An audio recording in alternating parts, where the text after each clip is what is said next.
అస్సలాము అలైకుం వరహ్మతుల్లాహి వబరకాతుహు. అందరికీ నమస్కారాలు. మరి ఇవాళ ఆంధ్రప్రదేశ్ ముస్లిం ఫెడరేషన్ ఆధ్వర్యంలో మరి ఫెడరేషన్ యొక్క రాష్ట్ర అధ్యక్షులు మరి పెద్దలు దస్తగీర్ గారి ఆధ్వర్యంలో మరి ఈరోజు ఈ కడప నగరంలో ఈ సమావేశం ఏర్పాటు చేసుకోవడము, మరి ఈ సమావేశంలో రాష్ట్రం నలుమూల నుంచి వచ్చిన వివిధ సంఘాల అధ్యక్షులకు, మరి అదేవిధంగా పోరాట యోధులకు, మత గురువులకు, మీడియా మిత్రులకు అందరికీ కూడా పేరు పేరున నా హృదయపూర్వక ధన్యవాదాలు తెలియజేసుకుంటున్నాను.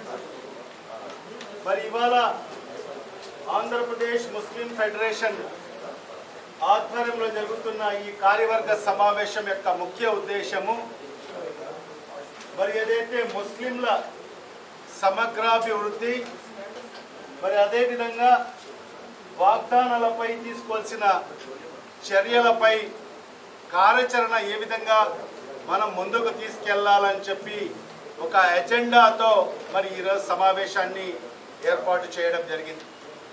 ముందుగా ఇక్కడికి విచ్చేసిన రాష్ట్ర నలుమూల నుంచి విచ్చేసిన మరి ఏదైతే సంఘాల అధ్యక్షులకు, పోరాట యోధులకు అందరికి కూడా కడప నియోజకవర్గ ప్రజల తరఫు నుంచి అందరికి కూడా సాదరంగా ఆహ్వానిస్తున్నాను. మరి అదేవిధంగా మరి దస్తగీర్ గారు మరి ఈ రకంగా 8వ తేదీ ఈ సమావేశం ఉంది అన్నా, మీరు కూడా రావాలి, రాజకీయ పార్టీలకు అతీతంగా ఈ సమావేశాన్ని ఏర్పాటు చేస్తున్నాము, మరి మీరు కూడా ఈ సమావేశంలో మరి పాలు పంచుకోవాలని చెప్పి మరి నన్ను ఆహ్వానించడం జరిగింది. మరి నేను కూడా చాలా సంతోషంగా ఖచ్చితంగా నేను కూడా పాల్గొంటానని చెప్పి కూడా మరి రావడం జరిగింది. మరి ఇక్కడికి వచ్చిన తర్వాత నేను చూస్తే మరి ఏదో నేను ఒక్కనే ఒక రాజకీయ నాయకుడు ఇక్కడ కనిపిస్తున్న పరిస్థితి చూస్తున్నాను.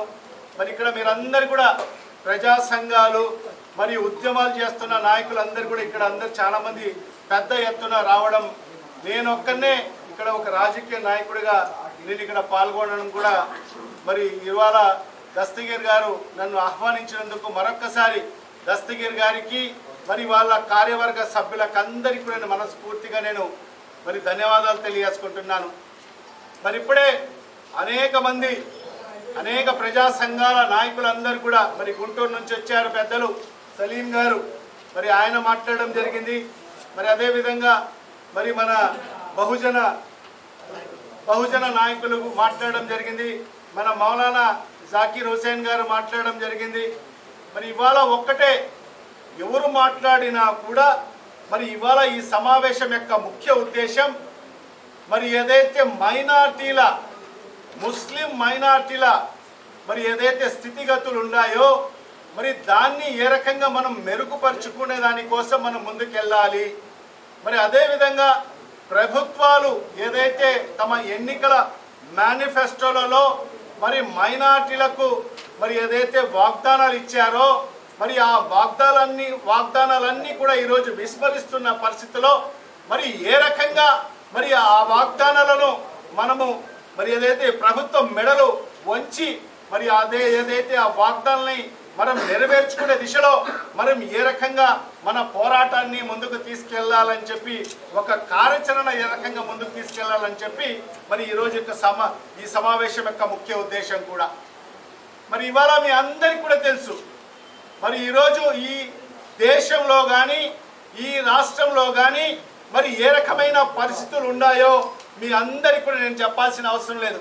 మరి ఇప్పుడే పెద్దలందరూ కూడా వివరించడం జరిగింది.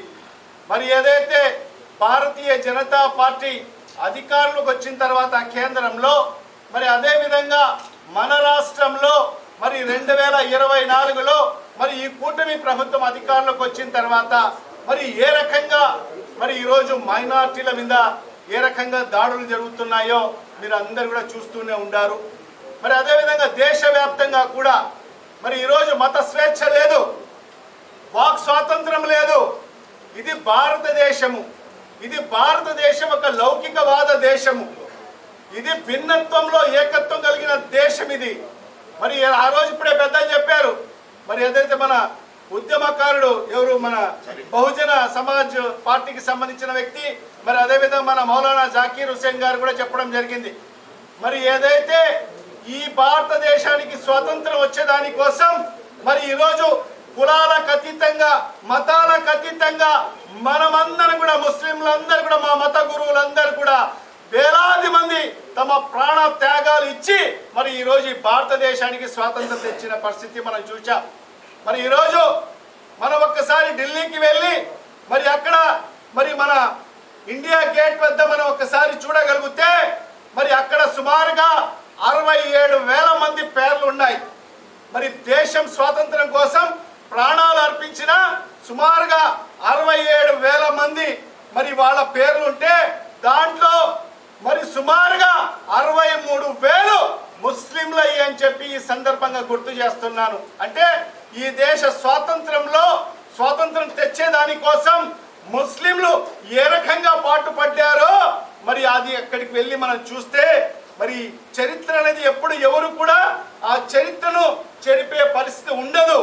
మరి ఈ దేశం కోసం ప్రాణాలు అర్పించి ఈ దేశం కోసం స్వాతంత్రం తెచ్చిన మరి ఈరోజు ఈ ముస్లింలను మరి ఈరోజు వాక్ స్వాతంత్రం లేదు, మత స్వేచ్ఛ లేదు.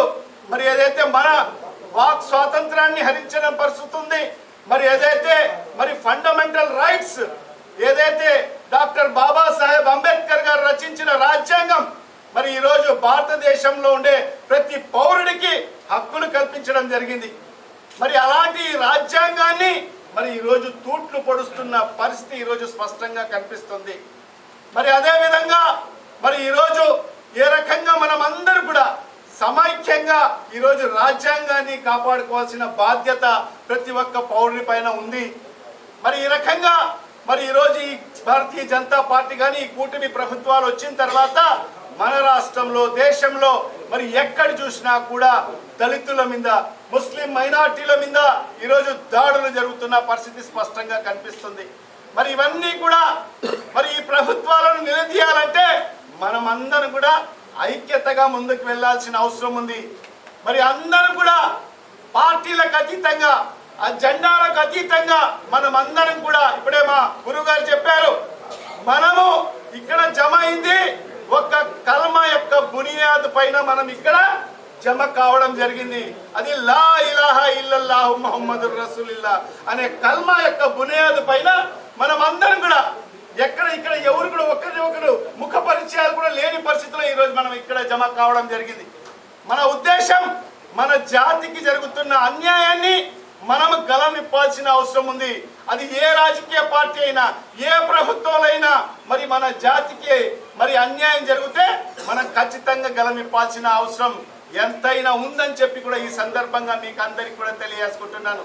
మరి ఈ సందర్భంగా మీకు అందరికి కూడా ఒకటే ఆశ్వాసం ఇస్తున్నా, నేను ఈరోజు ఖచ్చితంగా మీతో పాటు నేను కూడా ప్రతి ఉద్యమంలో మన జాతికి మేలు జరిగే విధంగా ప్రతి ఉద్యమంలో కూడా మీతో పాటు నేను నడుస్తానని చెప్పి కూడా ఈ సందర్భంగా మీకు అందరికి కూడా హామీ ఇస్తున్నాను. మరి అదే విధంగా మరి ఇవాళ ఒకటి మీరందరూ కూడా ఆలోచన చేయండి. ఎందుకంటే మరి ఏదైతే ఇప్పుడు మన గుంటూరు నుంచి వచ్చిన ఒక అడ్వకేట్, యువ అడ్వకేట్, నేను ఎందుకంటే ఆయన ఏదైతే సోషల్ మీడియాలో మరి ప్రతి సందర్భంలో కూడా మరి సాదిక్ గారు మరి చాలా చక్కగా మరి ఆయన సోషల్ మీడియాలో ప్రతి అంశం మీద మాట్లాడడం జరుగుతుంటుంది. ఎక్కడైతే అన్యాయం జరుగుతూ ఉంటుందో మరి ఆయన బాగా గలమిప్పి మాట్లాడడం జరుగుతుంది. మరి ఆ పరిస్థితిలో మీరు అందరూ కూడా ఒకటే ఆలోచన చేయాలి. మరి ఈరోజు రాజకీయ పార్టీలన్నీ కూడా మరి ఏ రాజకీయ పార్టీ అంటే రాజకీయ పార్టీలు అంటే మనను ప్రతి ఒక్కరిని కూడా ఓటు బ్యాంక్ గా వాడుకునే రాజకీయ పార్టీలే ఉన్నాయి. మరి ఆ దాంట్లో కూడా మనం చూడాల్సింది ఏంటంటే మన శత్రువుల్లో కూడా కేటగిరీలు ఉంటాయి. మరి ఆ కేటగిరీల్లో కూడా మనం ఏ రాజకీయ పార్టీ మన జాతి కోసం అంతో ఇంతో మేలు చేసే పార్టీ ఏది అనేది మనం ఒక్కసారి ఆలోచన చేయాల్సిన అవసరం ఉంది. మరి ఆయన చెప్పాడు వైఎస్ఆర్ కాంగ్రెస్ పార్టీ మరి 7 మంది మరి ఎమ్మెల్యేలకు టికెట్లు ఇవ్వడం జరిగింది. మరి గతంలో ఎప్పుడు మనము సమైక్య ఆంధ్ర రాష్ట్రం ఉన్నప్పుడు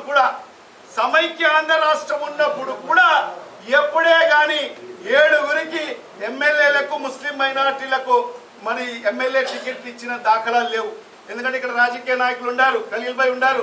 ఆయన కూడా ప్రతి సందర్భంలో కూడా మరి రాజకీయంగా మరి ఏదైతే మన జాతి కోసం ఎక్కడైనా అన్యాయం జరుగుతూ ఉంటే మరి ఆయన మాట్లాడడం జరుగుతుంది. వివిధ సందర్భాల్లో కూడా మరి ఆయన మాట్లాడిన మాటలు కూడా నాకు కూడా ఇప్పుడు కూడా గుర్తుండాయి. మన సామాజిక వర్గం యొక్క లీడర్షిప్ ని మనం పెంపొందించుకోవాలి. మరి ఏ రాజకీయ పార్టీ మనకి ఎక్కువ సీట్లు ఇస్తాయో మరి ఆ రాజకీయ పార్టీకి మేము మా మద్దతు ఇస్తాం ఐక్య వేదికని ఆయన స్థాపించడం కూడా జరిగింది.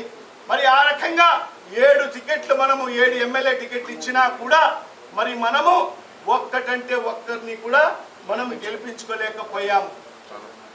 ఇది చాలా బాధాకరమైన విషయం.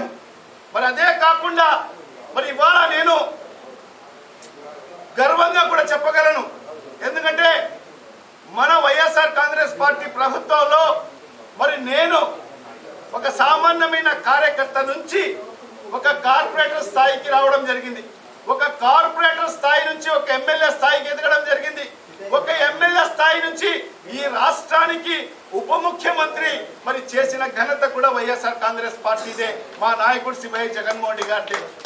మరి ఈ సందర్భంగా కూడా నేను చెప్పగలను.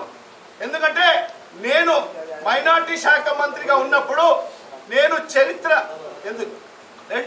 ఎందుకంటే మనకు సంబంధించిన ఉర్దూ భాషకు సంబంధించి 2వ అధికార భాషగా మరి ఆంధ్ర రాష్ట్ర వ్యాప్తంగా ఒక బిల్లు తీసుకొచ్చి మరి అసెంబ్లీలో ప్రవేశపెట్టి ఆ బిల్ని ఆమోదింపజేయడం జరిగింది. గతంలో కేవలం మైనార్టీలు ఎక్కువ ఎక్కడైతే ప్రాబల్యం ఉందో మరి ఆ జిల్లాలకు మాత్రమే 2వ అధికార భాషగా ఉర్దూని ప్రకటించిన పరిస్థితులు.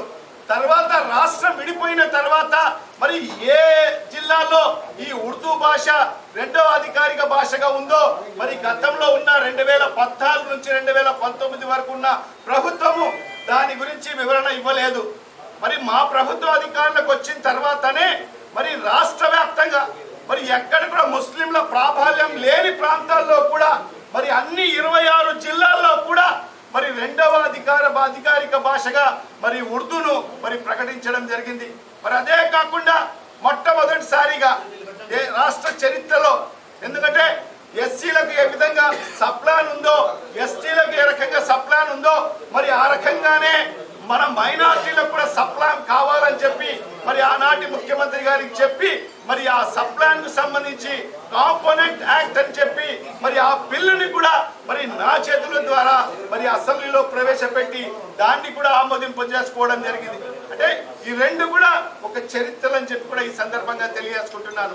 మరి అదే విధంగా మన ప్రభుత్వం ఉన్నప్పుడు మరి ఏదైతే ఆ రోజు మీ అందరికీ కూడా తెలిసిన విషయాలే. మరి ఆ రోజు 2019లో మనకు సంబంధించి 5గురికి మనము ఎమ్మెల్యే టికెట్లు ఇవ్వడం జరిగింది. మరి దాంట్లో 5 మందిలో 4 మాత్రమే మరి ముస్లిం మైనార్టీలు గెలవడం జరిగింది. ఒక ఆయన మన పెద్దలు ఇక్బాల్ గారు మరి హిందూపురం నుంచి ఓడిపోవడం జరిగింది. మీరందరూ కూడా సాక్షులే. మరి ఇక్కడ గుంటూరు వాసులు ఉంటారు, సలీం గారు. గుంటూరులో ఒక ఇఫ్తార్ విందులో మరి ఆనాడు ముఖ్యమంత్రిగా ఇంకా ప్రమాణ స్వీకారం కూడా చేయలేదు జగన్మోహన్ రెడ్డి గారు. మరి ఆ విందులో ఆయన మరి ఆ విందులో బహిరంగంగా ప్రకటించడం జరిగింది. నేను 5గురిని మరి అసెంబ్లీలో చూడాలనుకున్నాను, కానీ కొన్ని అనివార్య కారణాల వల్ల 4 మాత్రమే గెలిచి రావడం జరిగింది. ఒక్కరు ఓడిపోవడం జరిగింది, మా ఇక్బాల్ అన్న గారు ఓడిపోవడం జరిగింది. మరి ఇవాళ ఈ వేదికపై నుంచి నేను చెప్తున్నాను, మరి ఇక్బాల్ అన్న గారికి మొదటి విడతలో నేను ఎమ్మెల్సీగా ఇస్తానని చెప్పి మరి ఆ మాట ప్రకారంగానే మరి ప్రభుత్వం ఏర్పాటైన తర్వాత మరి అవకాశం వచ్చినప్పుడు మొదటి విడతలో ఆ ఇక్బాల్ గారిని ఎమ్మెల్సీ చేసిన ఘనత కూడా జగన్మోహన్ రెడ్డి గారిది. అంటే ఎమ్మెల్సీలు కూడా చూస్తే 4 మైనార్టీలకు అవకాశం కల్పించిన ప్రభుత్వం కూడా మన ప్రభుత్వం మాత్రమే. ఏదైతే ఉమ్మడి రాష్ట్రంలో కూడా ఎక్కడ 4 మైనార్టీలకు అవకాశం కల్పించలేదు ఎమ్మెల్సీలుగా. మరి అది కల్పించడమే కాకుండా మరి ఒక మన మహిళ మా సోదరి అయిన జకియా ఖానం గారికి మరి ఏదైతే సర్వోన్నత పదవి అయిన డిప్యూటీ స్పీకర్ కూడా ఇవ్వడం జరిగింది. మరి ఆ రకంగా డిప్యూటీ చైర్మన్ ఇవ్వడం జరిగింది. ఆ రకంగా ఏదైతే గతంలో మనం చూస్తే కేవలం మైనార్టీలకు సంబంధించి ఏదైతే ఒక వక్ఫ్ బోర్డుకు సంబంధించో లేకుంటే మైనార్టీ కమిషన్కు సంబంధించో లేకుంటే హజ్ కమిటీకి సంబంధించి మరి ఏదైతే మైనార్టీ ఫైనాన్స్ కార్పొరేషన్కి సంబంధించిన మాత్రానికే మరి మైనార్టీలకు మరి అవకాశం కల్పించిన పరిస్థితి నుంచి మన ప్రభుత్వం జగన్మోహన్ రెడ్డి గారి ప్రభుత్వంలో వైఎస్ఆర్ కాంగ్రెస్ పార్టీ ప్రభుత్వంలో సుమారుగా 13 మందికి మరి స్టేట్ చైర్మన్లు చేసిన ఘనత కూడా వైఎస్ఆర్ కాంగ్రెస్ పార్టీ ప్రభుత్వాన్ని. మరి అదే విధంగా 800 చిల్లర స్టేట్ డైరెక్టర్లు కూడా చేసిన ఘనత కూడా మన ప్రభుత్వానిది. మరి ఆ రకంగా మైనార్టీలకు పెద్దపీట వేయడం జరిగింది. మరి ఈ రోజు చూస్తున్నాం మరి ఈ కూటమి ప్రభుత్వం వచ్చిన తర్వాత ఈరోజు మనం చూడండి, ఈరోజు ఇప్పటికే మనకు సంబంధించిన ఏదైతే మైనార్టీలకు ఇవ్వాల్సిన చైర్మన్లు కూడా ఇప్పటికీ మరి ఈరోజు భర్తీ చేసిన పరిస్థితి లేదు. గతంలో మేము ఏదైతే హజ్ కమిటీకి సంబంధించి మరి అన్ని మా మత గురువులకు ముగ్గురికి అవకాశం కూడా ఇవ్వడం జరిగింది. మరి ఏదైతే మరి ముగ్గురు ఎవరైతే మరి మనకు సంబంధించి ఒక వలీయుల్లా హుసైని గారికి డైరెక్టర్ గా ఇవ్వడం జరిగింది. మరి అదే విధంగా తబ్లిగీ జమాత్ తరఫు నుంచి మరి గుంటూరు నుంచి ముఫ్తీ బాసిద్ గారికి అవకాశం కల్పించడం జరిగింది. మరి అదే విధంగా అహ్లే హదీస్ తరఫు నుంచి కూడా కర్నూలు నుంచి ఒకరికి అవకాశం కల్పించడం జరిగింది. మరి ఇవాళ ఎక్కడ వాళ్ళ ప్రాతినిధ్యమే లేదు ఈరోజు హజ్ కమిటీల్లో. మరి ఈ రకంగా ఏ పార్టీ ఏ ప్రభుత్వము మైనార్టీలకు అంతో ఇంతో మేలు చేశారో మీరందరూ కూడా ఒకసారి ఆలోచన చేయండి. మరి ఈ రోజు ఈ కూటమి ప్రభుత్వం వచ్చిన తర్వాత గతంలో ఎన్నికల ముందు అనేక హామీలు ఇచ్చారు. ఏ ఒక్క హామీ అన్నా మరి ఈ 18 నెలల కాలంలో ఏ ఒక్క హామీ అన్నా పూర్తి చేశారా అని చెప్పి ఈ సందర్భంగా నేను అడుగుతున్నాను. మరి ఒక్క హామీ కూడా పూర్తి చేయకోకుండా మరి ఈరోజు మన మైనార్టీ సామాజిక వర్గాల మీద దాడులు, మరి ఈరోజు రెడ్ బుక్ పరిపాలన జరుగుతుంది. ఎవరైతే నోరిప్పి గళమిప్పి మాట్లాడతాడో మరి అతని మీద కేసులు పెట్టడము, కేసులు పెట్టి వాళ్ళ కుటుంబాలను ఇబ్బంది పాలు చేయడము. మరి ఈ రకంగా సోషల్ మీడియాలో కూడా ఎవరు కూడా పోస్ట్ పెట్టేదానికి అవకాశం లేదు. ఈరోజు సోషల్ మీడియాలో కూడా వాళ్ళు స్వతహాగా ఒక పోస్ట్ పెట్టేదానికి లేదు. మరి ఆ పోస్టులు పెట్టిన వాళ్ళకు కూడా ఈరోజు వాళ్ళ కుటుంబాల పైన ఇబ్బందులు పెట్టే కార్యక్రమం, వాళ్ళను స్టేషన్లు తిప్పి మరి వాళ్ళ మీద కేసులు పెట్టడము. మరి ఈ రకంగా ఒక దుర్మార్గపు మరి పరిపాలన ఈరోజు కొనసాగుతున్న పరిస్థితి స్పష్టంగా కనిపిస్తుంది. మరి ఇలాంటి పరిస్థితిలో మనం అందరం కూడా సంఘటితంగా ఉండాల్సిన అవసరం ఉంది. మన సామాజిక వర్గానికి మరి ఏ కావాలో అది పోరాడి మనం సాధించుకోవాల్సిన పరిస్థితి ఈరోజు ఏర్పడింది. కాబట్టి మరి ఈరోజు ఇక్కడ విచ్చేసిన ప్రజా సంఘాల పెద్దలకందరికి కూడా నేను విజ్ఞప్తి చేస్తున్నాను, మనమందరం కూడా సంఘటితంగా ఉంటాము. ఖచ్చితంగా రాబో రోజుల్లో మీరు ఏ ఉద్యమానికి పిలిపించినా కూడా ఖచ్చితంగా మేమందరం కూడా పాలు పంచుకుంటాను. మా పార్టీ తరఫు నుంచి కూడా మేము పాలు పంచుకొని ఖచ్చితంగా మనకు రావాల్సిన హక్కులను సాధించుకునే దిశలో మరి ఈ పోరాటాన్ని ముందుకు తీసుకెళ్తామని చెప్పి కూడా ఈ సందర్భంగా మీకు అందరికి కూడా హామీ ఇస్తూ ఖచ్చితంగా మరొకసారి దస్తగిరి గారికి మరి వాళ్ళ కార్యవర్గ సభ్యులకు అందరికి కూడా నన్ను ఆహ్వానించి నాకు మాట్లాడే అవకాశం కల్పించిన మరి అందరికి కూడా పేరు పేరున నా హృదయపూర్వక ధన్యవాదాలు తెలియజేసుకుంటూ మరి అదేవిధంగా రాష్ట్ర నలుమూల నుంచి వచ్చిన మరి సంఘాల పెద్దలకందరికి కూడా పేరు పేరున మరి మరొక్కసారి ధన్యవాదాలు తెలియజేసుకుంటూ సెలవు తీసుకుంటున్నాను. అమలు చేయాలి కూటమి ప్రభుత్వం ముస్లింలకు ఇచ్చిన హామీలన్నీ అమలు చేయాలి. కూటమి ప్రభుత్వం ముస్లింలకు ఇచ్చిన హామీలన్నీ అమలు చేయాలి. కూటమి ప్రభుత్వం ముస్లింలకు ఇచ్చిన హామీలన్నీ అమలు చేయాలి. ముస్లింలకు కూటమి ప్రభుత్వం ఇచ్చిన హామీలన్నీ అమలు చేయాలి. కూటమి ప్రభుత్వం ముస్లింలకు ఇచ్చిన హామీలన్నీ అమలు చేయాలి. కూటమి ప్రభుత్వం ముస్లింలకు ఇచ్చిన హామీలన్నీ అమలు చేయాలి. ముస్లింలకు కూటమి ప్రభుత్వం ఇచ్చిన హామీలన్నీ అమలు చేయాలి. కుమార్ ప్రభుత్వం ముస్లింలకు ఇచ్చిన హామీలన్నీ ముస్లింలపై దాడులు ముస్లింలపై దాడులు ముస్లింలపై దాడులు ముస్లింలపై దాడులు ముస్లింలపై దాడులు ముస్లిం మైనారిటీలపై దాడులు ముస్లిం మైనారిటీలపై దాడులు అమలు చేయాలి. కూటమి ప్రభుత్వం ముస్లింలకు ఇచ్చిన హామీలన్నీ అమలు చేయాలి. ముస్లింలకు కూటమి ప్రభుత్వం ఇచ్చిన హామీలన్నీ ముస్లింల మీద దాడులు ముస్లింల దాడులు మైనార్టీల ఐక్యత, వర్ధిల్లాలి మైనార్టీల ఐక్యత, వర్ధిల్లాలి మైనార్టీల ఐక్యత. వర్ధిల్లాలి. ఒక్కరు మదనపల్లి ఈ సదస్సులో పాల్గొని విజయవంతం చేయవలసిందిగా చైతన్యం వచ్చింది. మైనార్టీలు అంటున్నారు. ఎవరు కూడా మనకు లెక్కలేకి తీసుకోకుండా పోవడానికి కారణం ఏమంటే మనము మన కోసం బతుకుతున్నాము కానీ సమాజం కోసం బతకడం లేదు. కాబట్టి ప్రతి సహోదరుడు ఈ సదస్సును మన మిత్రుడు శ్రీహరిచంద్ చూసారా మీరు, మన మిత్రుడు బహుజన సేన రూపంలో ఒక ఉద్యమాన్ని తీసుకుని వచ్చాడు. బీసీ ఉద్యమంలో ప్రతి సహోదరుడు అక్కడికి చేరవలసిందిగా నేను కోరుకుంటున్నాను.